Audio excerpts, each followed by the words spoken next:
What's up, nerds? Drea here, back at it again with another video for Manga March. In case you missed last week's video, this entire month I am focusing on manga. Hence the name Manga March. Duh. Anyway, so today we're looking at something a little bit, I guess we could call it strange. So, in case you didn't see one of my other videos that I'll probably have in a card somewhere on this screen, I was raised very, very Christian. And so around the time I was getting into anime and manga, my mom decided that she was going to buy me some Christian things. One of them was Chrono Crusade, but I've already gone over that. We don't need to go over it again. One thing, like one of the first things that she got me and my brother, she got us this manga.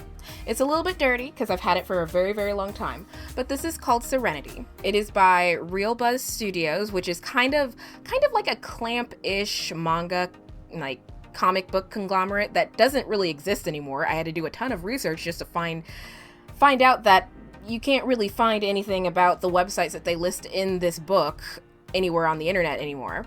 But my mom bought these for me. She bought me the third one she bought me the third one first, so it was kind of hard to understand exactly what was going on.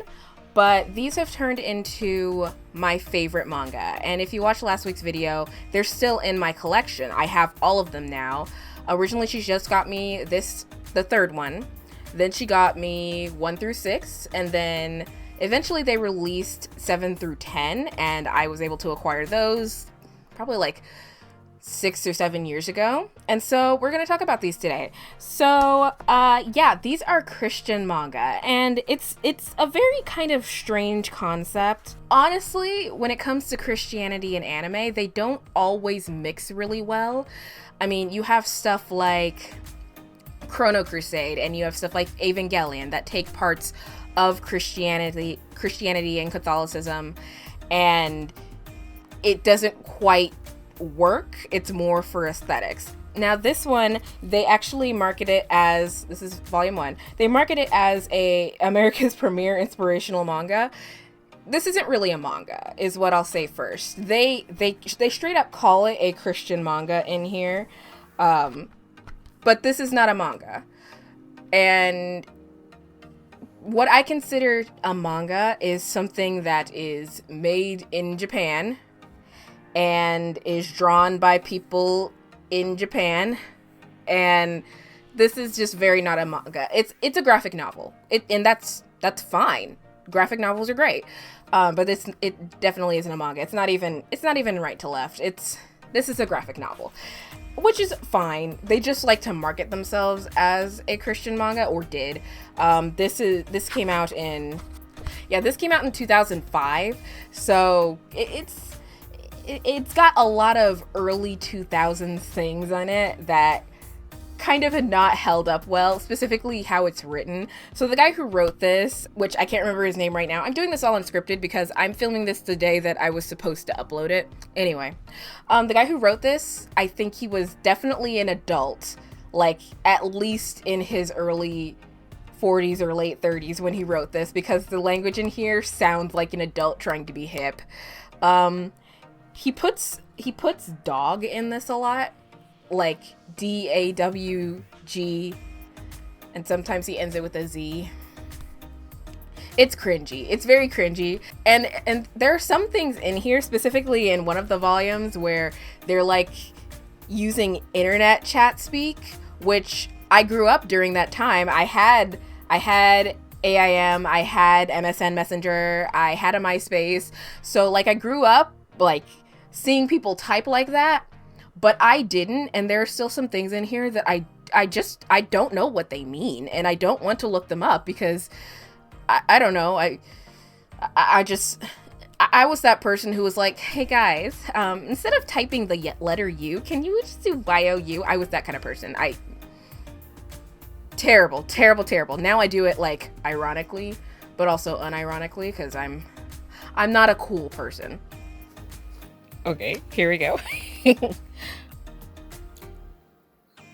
You want to talk? Mom is a beehead. She loves you. It's been years since I've had this. I still don't know what that means. Do you show her you love her? Are Earth to see oh my gosh. You still there? Still here, just thinking. Got an answer? No. At least that one was easy. Think. Maybe. MB. Wow. Think maybe that is your answer? Who wrote this? So yeah, so what's Serenity about? So it's about this girl named Serenity Harper. She has been in and out of juvie. She's from a divorced family. She's like a crazy person who wears all these crazy outfits. By the way, the outfits in this, I'm obsessed with. I have like built my wardrobe off of the stuff in these volumes. I just love it. Anyway, so she has blue dyed hair. They make a point of her having blue dyed hair, even though other people have like purple hair, but I guess their hair is just supposed to be black. Anyway, so she has blue hair. She swears a lot. She swears a ton in like the first few chapters. Not chapters. This doesn't have chapters, but yeah, she swears a lot. She has no interest in God or anything like that. And did I mention this is Christian? And so she eventually goes to a new school. She completely moves cities. I don't know where she moves to. I don't remember if it's in here, but she came from California, and everybody's like, oh my gosh, the new girl from California who has blue dyed hair and wears all these crazy outfits and swears. Wow. And so she just kind of is basically just being a delinquent, and she's like, well, I might as well just get kicked out on my first day. She kind of has that attitude, which I totally understand. And she's like, what, 15, 16 in this. The school she goes to actually has like a prayer club, which wasn't, I don't know if it was a thing in public school. I went to a private Adventist academy, so we basically prayed all the time without stopping.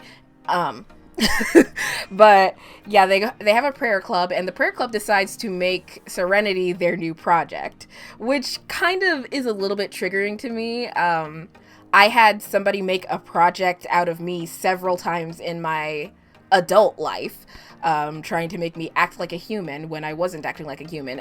One of those people I really appreciate. The other one kicked me out of his house, so we don't talk about that. So they decide to make a project out of her, but eventually they all just individually just kind of become friends with her. I really like that this is so diverse. I really like it. So yeah, in this first volume, it's basically her just like, they're saying like, maybe tone down the language. Like, you don't have to swear every other word. And I'm like, yeah, that totally makes sense. Back when I was reading this, I was not swearing at all. Now I swear a little bit too much, but they make like very interesting, they have interesting takes on swearing. They're like, we just don't swear because we have other things that other words that we can use. Like, we understand that that's like what you want to say, but I don't know, maybe you should think about how it makes other people feel and things like that. Like, it's very overtly Christian, but it's not like in your face Christian.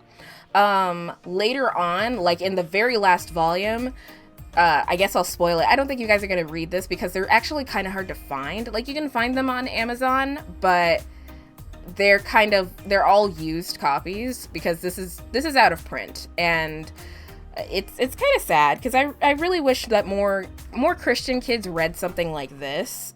But anyway, in the very last volume, she eventually gets baptized and like definitely calls herself Christian, but she thinks that means that she needs to change everything about herself. Like, she dyes her hair back to brown. She starts wearing like boring drab clothes, basically looking like a pilgrim. She starts saying, no, I don't want to hang out. I'm just going to go home and do my homework and read my Bible. But her friends are like, dude, we're Christian too. Being Christian doesn't mean that you need to stop having fun and you need to change everything about your life. You just need to try and be a better person. And so that's kind of like the moral of the whole thing in volume 10.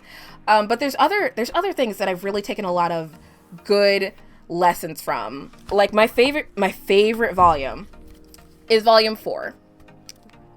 It has a rave in it. One thing I miss about conventions since the pandemic, I miss raves. They were so fun. And yeah, I know convention raves aren't like regular raves, but whatever. I like to dance. I can't dance, but I like to dance. Anyway, so this has a rave in it. And during the rave, there's these guys who are planning on selling drugs there. And, like they go in and at first they're kind of like, wait, why aren't people buying our drugs? And it kind of leads to a fun punchline where you see them getting, like, they get caught by the police and they get escorted out and they're like, why didn't anybody buy our drugs? And you see on the side it says Jesus rave. Classic. Anyway, but there's one part in this where Serenity, who has been like struggling with the fact that she doesn't feel like God is answering her prayers, she doesn't feel any different. She always feels like she wants to do bad things, but she's like struggling. I'm like, I guess I'm not going to, since I'm trying to do this whole God thing. And one of the guys offers her drugs and she just immediately says no. Like, she didn't even think about it. She just says no. And then at the end of this volume, she's like, man, God's not helping me at all. And she closes her eyes and then she opens it back up. And she's like, wait a second. Somebody offered me drugs and I said no immediately. So this really is working. It's kind of one of those things, like, you feel like you're trying to do all these good things in your life and you feel like you're not making any progress, but then you have those moments where you're doing things automatically now that are changing who you are in a good way. And I don't know, I just really like that, specifically that there's lots of difficult things in this. There's lots of things about, not lots of things, there's several things about sex and just sexuality in general. There's things about racism. There's a lot. One thing that I find funny is that I guess kind of Serenity's rival, Kimberly, she's a pastor's daughter, and she wears all the, like, the outfit she wears to the rave is an outfit I want, but it's an outfit that my father would have never let me wear, especially if I was a PK. Are you kidding me? No, that would have never happened. So, I don't know. It's interesting. The guy who wrote this has apparently written for a lot of other stuff, like, I think Batman the Animated Series, Tiny Toon Adventures, stuff like that, all these mainstream things. And the last few volumes actually have, like, a quote from Stan Lee. He says, "A clean, inspiring Christian comic done in a hip, contemporary way. I think you've got a real winner." So, Stan Lee approved. I really like these. One thing that kind of bugs me, but I kind of got used to it after reading these so often, is that after volume 6, they went on hiatus for a while, and then they came back and they re-released the first 6 volumes, and then they started 7 through 10. And 7 through 10 have a completely different art style. I don't really know why that is. I really couldn't find anything on it. There's very little information on these manga. I keep calling them a manga, but there's very little information on them. But the art style is distinctly different, like distractingly different, and the way that they do the word bubbles is different. Also, the structure of volumes 7 through 10 are different. They have 2 stories in one. Like, they have, the first half is like Serenity and her friends and all that, and the second half is a movie that they're working on, and most of them are very interesting. There's this one about these kids that get stuck in a mall. There's this like sci-fi one that was really cool. But I don't know. Most of the time I think I just skip those because I'm kind of focusing on the actual story of the actual people we're supposed to be following. Like, these stories are fun, but I don't want this. I don't need this. But anyway, yeah, Serenity is definitely one of my favorite graphic novels, manga, whatever you want to call them, comics, doesn't matter. I really do recommend reading them, and not just for Christian kids. I recommend, like, anybody read this. It has a lot of good moral lessons, and it's not gonna like turn you to Christianity. Like, it has a lot of things. People do read their Bibles in this. Like, it's very, very Christian. But I was talking to my cousin about it last night, and she was like, yeah, no, this stuff totally makes sense. And I'm like, yeah, it's like stuff, just moral stuff. Like, there is one part in here, and I think the first volume, where Serenity is like struggling with the fact that she feels like nobody cares about her, and that's why she's acting out so much. And she gets a ride back from the pastor and his daughter, And she's like, nobody cares about me. And he's like, God does. And she's like, that's gotta be the biggest joke of them all. And it's so heartbreaking. And you see like her struggle going through the whole thing. She really becomes a very good person. And I just really like these, and I actually highly recommend them. Thank you guys for watching. Please make sure to like this video if you liked it, and I don't know, don't dislike it just because I'm talking about Christian things. I do that sometimes. I'm a Christian. I'm super, super liberal, but I'm a Christian. Anyway, please subscribe if you haven't already, and ring the bell so you're notified when I upload more of Manga March. And let's hope that I don't do it late. I'm actually struggling a lot mentally right now. I've been sleeping pretty much constantly, and it's sucked.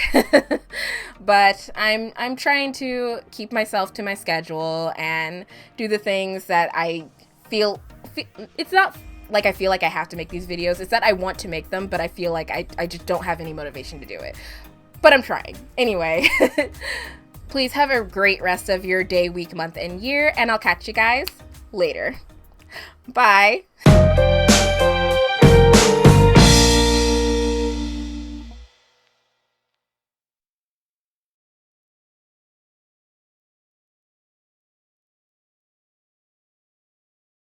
So, thank you guys for... I dropped them all. I dropped all the manga. I dropped them all.